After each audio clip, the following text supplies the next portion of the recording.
welcome to this month's episode of Relaunch My Life Radio. And the title of this episode, Allow Me to Reintroduce Myself, is not only because this podcast has evolved so much over the years, but it's also so exciting because I have finally, at long last, set up my very own podcast recording studio at home, which honestly is something that I have wanted to do since I started this podcast nearly 7 years ago. And I finally bit the bullet, made the investment, and have set it up. And I'm so excited to not only be recording this podcast from my studio, but it's also the first time I'm going to be sharing my podcast in video format on my YouTube channel as well. So wherever you're joining me, whether it is listening to me or watching me, I want to say a big welcome and thank you for being a part of Relaunch My Life Radio. Over the last year, I have really loved delving into the Dream Life Diary format of my episodes. And it was an idea and a structure for a blog that I actually started about 7 years ago. And it's really around the idea that when we wake up from living unconsciously as a result of all of our programming and unconscious patterns that we have developed over life, we can actually start to consciously create our dream reality. And so I share each month insights from my life after relaunching my life. And as a trainer of NLP or neuro-linguistic programming and book writing coach, I also share tools to shift your mindset and also journaling and writing prompts to help you to get clarity and focus on what you desire in your life. So the 3 sections to this podcast, if you haven't been listening to it, are Dream. The first is an update from my life and some lessons I've been learning lately in the dream of my life. The Life section is where I really get to share with you a mindset tool or a tip to help you in your life. And then the Diary of the Dream Life Diary are 3 simple journaling prompts for you to be able to direct your thinking and support you in your journey for the month ahead. So let's dive into this month's episode. And so I thought, given the title of this month's episode, rather than an update from my life, of which there have been so many over the last couple of months, I really wanted to let you know the background of how I even came to be running this podcast and the background of how I really relaunched my life. And so it was almost 10 years ago that I completely turned my entire life upside down. I call what happened to me not only relaunching my life, but basically what I feel like is I have had a second chance at life. And so as a result of a series of wake-up calls, I completely relaunched my life from working in the corporate world in a 9-to-5 job, in a passionless marriage that I had been in that relationship for nearly 11 years, to ending my marriage and starting my very own coaching business in the space of 12 months. In a blink of my eyes, my entire reality transformed. And so, of course, for me, living at every moment and every step of the way felt really natural. And I was just really following my paths, following my intuition, doing what felt right for me in the present moment. But on the outside, people looking in, they were really amazed at how quickly I was able to transform. And honestly, I went really overnight, over the space of that 12-month time that I relaunched my life, I went from being an alcoholic, a chocoholic, and workaholic to suddenly stepping into my true purpose and potential in life and helping people fulfill their dreams. And I even met my soulmate along the way, which was a very unexpected surprise. So many people were inspired by my story that I frequently would have people coming to my workshops and coaching clients, and people even just message me asking, how did you make so much change in your life so quickly? So I turned all of those questions into my teaching memoir, my best-selling book, Relaunch My Life, which is available on Audible, Kindle, and Spotify these days. And to be honest, it still doesn't amaze me how much my life has really transformed. Today, I have the fortunate position of helping writers self-publish their own Amazon best-selling books. I host my annual writers retreat every year here in South Australia. And with my partner, Paul, we help people completely transform their beliefs about what's possible for them in their life in our NLP practitioner, master practitioner, and hypnotherapy trainings. So this month, I thought what I would do in the life section would be to share with you the things that gave me the biggest transformations in my journey and the things that may give you some insights in your life that can help you to create change wherever you're at in your stage of your journey. So the first section in the life section, the first thing that I did and the first thing that I'm so passionate about is I started keeping a journal. And I can still remember to this day, the very first journal I started when I was 27. And I started writing my thoughts every single day. Now, after a while of writing my thoughts every single day, I started to notice some patterns. And this is really what starts to happen. This is why I'm such a fan of journaling. It is a way to help enhance your own self-awareness. And the pattern that I noticed in the words that I had been writing was that I had written the word overwhelmed over 20 times in the space of 1 week. And immediately I had this aha moment. I realized, I wonder if this has something to do with why I'm always feeling so anxious, stressed, and overwhelmed. And so I started actually working through all of the things in my life that I was feeling overwhelmed about. And as I started working through them, whether I could change them, I started thinking of ideas of what I could do to change them. And if I couldn't change them, I learned to accept them. And immediately my overwhelm was gone. I stopped writing that word in my journal. And then I started almost using that as a barometer. Every week or so that I would keep my journal, I would go back through and I would read and I would spot patterns. And it's so fascinating because that is still what I use as a coach in my one-on-one work today, is patterns of what people are saying on a repeated basis, because our life is a series of patterns and habits. And often we're so unconscious of those patterns and habits. A really quick example I want to share is in our NLP practitioner training, we often have students in the class ask us questions. And I will notice over the series of a couple of days in, say, a 7-day training, a specific student asking questions in a specific way. So they might say things like, oh, I'm just really struggling to understand this. Oh, I really struggled with that last technique. Oh, I'm really struggling to figure out what I want to work. And I'll notice patterns in the word. And so we'll zero in on that. And I'll explore, tell me about the pattern of struggling in your life. And that can actually, as we explore deeper with questioning and uncovering, that'll actually a lot of the time uncover a deep subconscious belief of, I always have to struggle in life. And if we can help someone clear that, then they no longer have that as a narrative and they no longer filter their reality through the lens of struggling. And this is how simple it can be from the outside. But when it's our own life, sometimes it's really hard to identify those blind spots and patterns. What was the second thing? Well, the second thing that I did that completely changed my life was I decided to take full control of my life. So in all our trainings, we talk about the fact that if you aren't fully experiencing and achieving the results that you desire in your life in a specific area, it could be because you aren't fully at cause. So what that means is you haven't fully taken your responsibility, or you're not in the driver's seat of that area of your life. And so that means you could still be blaming others for how you feel and what you do. So unfortunately, without realizing it, so many of us give our power away to other people. And when you do that, you actually disempower yourself in the process. And it can be sneaky.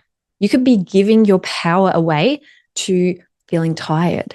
You could be giving your power away to your parent who used to say that you were overweight, for example, and that's still running in the background of your system of why you're not taking your power back in terms of exercising and taking care of yourself with your food and nutrition. So how are you maybe still unconsciously blaming other people for the results you're getting in your life? And this is not a suggestion that I'm making to make you feel bad. This is a suggestion I'm making because for me, when I fully took control of my life and realized, one of my favorite quotes by Dr. Bruce Lipton is, you are 100% responsible for your life the moment you realize you are 100% responsible for your life, then everything starts to change.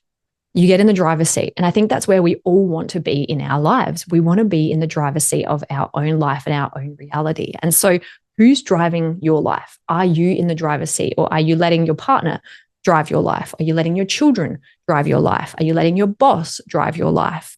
You will only feel happy and fulfilled if you are the one that is driving your life, no one else. One of the biggest things you need to do if you truly want to live your best life is take control of your life. Whether you are a business owner, a parent, or someone wanting to just be the best version of you, you are in control of your mind and therefore your results, no one else.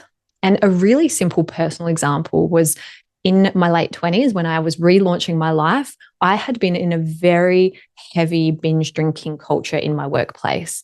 And as I started working more on self-discovery and figuring out who I am and what mattered most to me and my values, I realized that health and fitness was a higher priority to me than getting blind drunk and having fun, right? And so actually health and fitness was more fun to me than getting drunk. And so I made the decision to stop drinking. And I received a lot of backlash about that from people in my friendships. It was, oh, you're boring, oh, you're not fun anymore, that kind of thing. And I felt like I was fun. I was having fun, but in different ways, right? And so I have this theory that when you feel low and you drink alcohol, it lifts you up. But when you feel fucking great and you drink alcohol, it lifts you down. It lowers you down. And so why would I want to? If I feel great, if my vibration is up here, why would I want to do something that's going to bring me vibrationally down here? And so that visual metaphor for me really helped me have the self-awareness to go, well, what are the things I'm doing in my life that are raising my energy and raising my vibration? And what are the things that are lowering it? And generally, things that are highest on our values will give us energy. And so that's why, like, I love working. I love doing what I do. I am here for a reason. I believe when we find our purpose and follow it, we thrive. And there is literally nothing I'd rather do than work. Even when Paul and I go on holiday, we might sit on the beach for half an hour, and then we're like, okay, we're bored now. What can we do that's going to make a difference in the world? And we'll start exploring different things. Like, I'm not normal. And I think I'm finally realizing that, and that's okay. You don't have to be. And sometimes the less normal, the more fun it is. So I'm going to just quickly interrupt this episode to let you know that my next writer's retreat, my book writing retreat, is happening the 8th to the 11th of August in South Australia. It is a 3-night writer's retreat, and it is perfect for you if you want to get away from your normal world, be totally nourished and nurtured, have all your food covered, yoga, massage, writing retreats, if you want to start working on your very own writing book. If you don't even know what you're writing yet, but you know you want 3 nights away with me and other writers to be in a creative environment, let me know. I still have 1 private luxury unit and 1 twin share room available, and I would love to have you there. My annual intake of my book writing course is also starting this week, and there is still time to join us. I'm guiding you through 3 months of fortnightly Q&A calls to help you get your book into the world to self-publish. And we have a brand new 1-day event happening in South Australia on the 28th of July. It is called Evolve Your Mind. And Paul and I, it's actually the first time that we are running an in-person event in South Australia for over 4 years now. We've been completely online since COVID. And it is also going to be streamed online. So you can join us from anywhere in the world. There is a link to register in my bio. So the third thing I did to change my life is I started to do the deep inner work. I dove right in. I left no stone unturned. Every time I did any form of personal growth, personal development, training, study, anything like that, I would always set my intention to clear and shift and let go of as much as I possibly could. And I realized that the more I could shift and clear and release, the better and easier my life started to flow. And so I went all in. So much so that 6 years ago, I became a trainer of neurolinguistic programming, one of the tools that completely transformed my life. And it is one of the tools that really, I think if you understand it, you understand all modalities of healing. And you understand how at its core, NLP is about modeling and finding what works in human behavior and how to create change. And it's also the key to understanding how to create rapport and communication between your conscious and your subconscious mind. So the part of you that says what you want and then does what you want as well. And so these things really transformed my life. And I really would suggest that if you're listening to this, the best commitment any of us can make in life is to yourself and the inner work, because just by working on you, everything else can shift and change. Last month, I was interviewed on a couple of different podcasts, and on one of them, I was asked what my favorite all-time quote is. And it's actually one that I paraphrase slightly by Robert Kiyosaki. He said, "The easy road in life gets harder, but the hard road in life gets easier." And so personally, my life has dramatically improved the more I've taken the uncomfortable road inward. And I see people trying to avoid the hard road short term, but it actually ends up getting harder long term. So a lot of people are stuck in patterns of self-denial, blaming others for their results, that sort of thing. But the reality is, as tough as it might sound for me to say, you really are the only person responsible for your life and your happiness and your results. And so this is a really important reminder. I saw Stephen Bartlett, the Diary of a CEO, a couple of months ago, and he had a chart up on the projector towards the end of his presentation where he showed average life expectancies and how many days we all have left. And if the average life expectancy for a woman is 85, I've only got about 17,000 days left. That doesn't sound like a lot. Do you know how many you have? And are you going to live them consciously, living a life you love? Or are you going to live a life that is for others and filled with regret? I know what I would want to choose.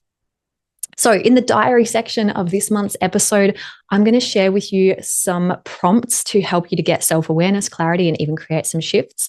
The first one is a little bit of an extra stretch. I want to encourage you this month to journal at least 1 page of free writing of your thoughts.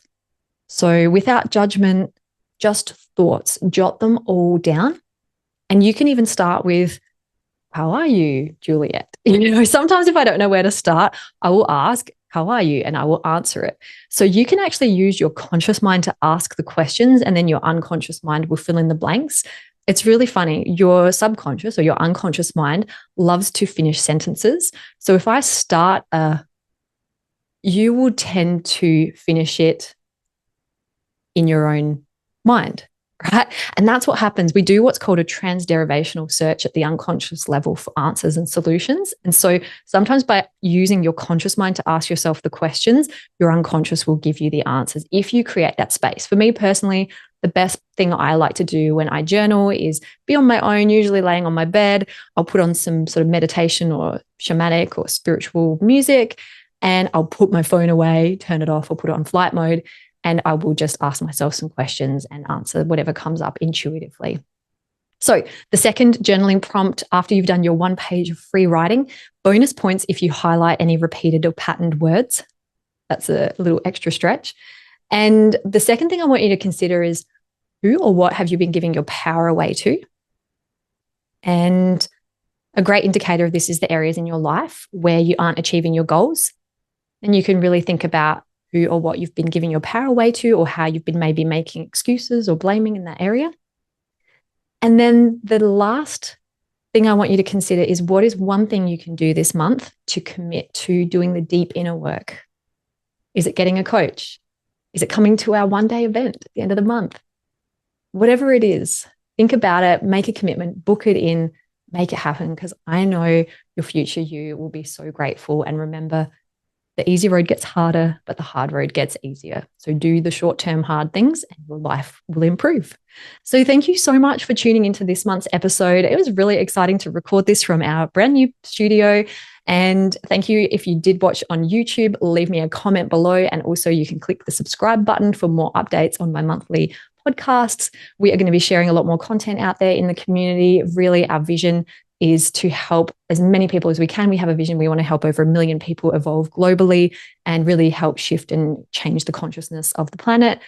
I feel like so many amazing things are happening in the planet, and there's also a massive rate of change happening with things like AI, technology changes, bases being built on Mars, all of these things. It's such an exciting time to be a human.